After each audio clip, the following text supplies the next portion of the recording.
In our first 2 episodes of Let's Go Shorts, we talked about obesity as a disease and the bias and stigma associated with this condition. Welcome back to Let's Go Shorts episode 3, where we are talking about genes. No, not that kind. This one. My name is Pete Ammon, and I am an obesity medicine doctor here in Portland, Maine, and I've worked with MaineHealth Let's Go program since 2014. We will be producing these monthly recordings to help you be more comfortable and competent to deal with the disease of obesity with your patients. Obesity is a complex, multifactorial condition where a chronic energy imbalance exists, leading to weight gain over time. Genetics, behavior, and environment overlap to influence the risk for obesity.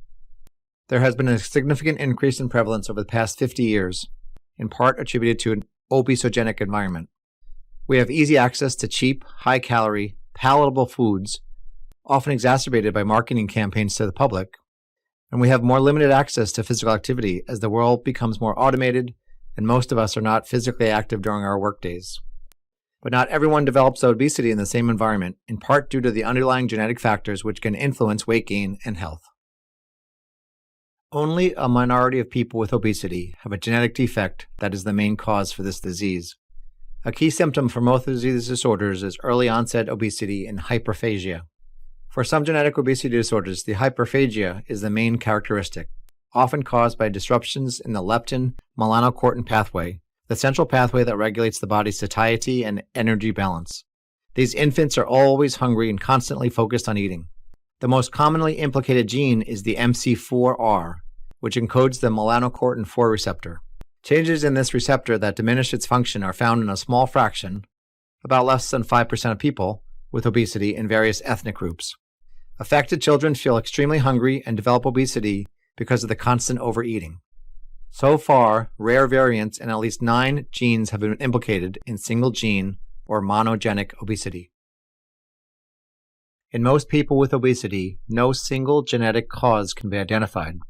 Since 2006, genome-wide association studies have found more than 50 genes associated with obesity, most with very small effects. Several of these genes also have variants that are associated with monogenic obesity, a phenomenon that has been observed in many other common conditions. Most obesity seems to be multifactorial, that is, the result of complex interactions among many genes and environmental factors. There are multiple different syndromes that can be seen with increased risk for obesity in children. Some have been associated with developmental delay or dysmorphic features or other developmental abnormalities.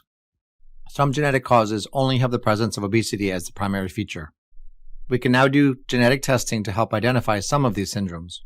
However, few identified genetic defects in obesity currently have directed treatment, but understanding more about the genes that contribute to our weight may help families understand why their child is gaining more weight than normal, and researchers are constantly looking for more specific treatments for these genetic disorders.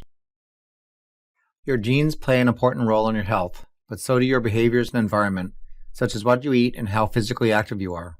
Epigenetics is the study of how your behaviors and environment can cause changes that affect the way your genes work.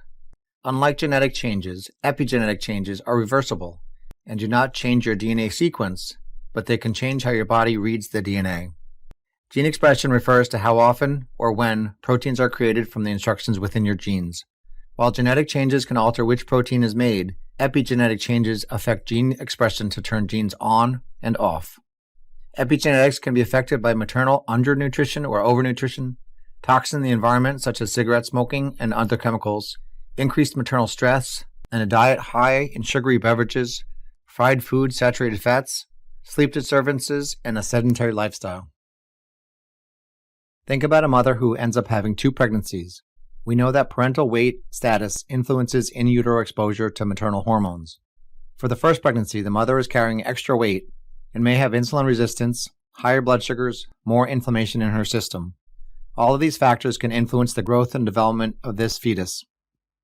The fetus's pancreas may be working overtime to produce more insulin to counteract the effects of higher circulating glucose. This can affect the baby and the child's development and growth even 20 years later, giving her a higher risk for obesity. Imagine if that mother loses a significant amount of weight before that second pregnancy, and that in utero environment might be less stressful to the baby number 2, who 20 years later actually has a lower risk of developing obesity than his older sister.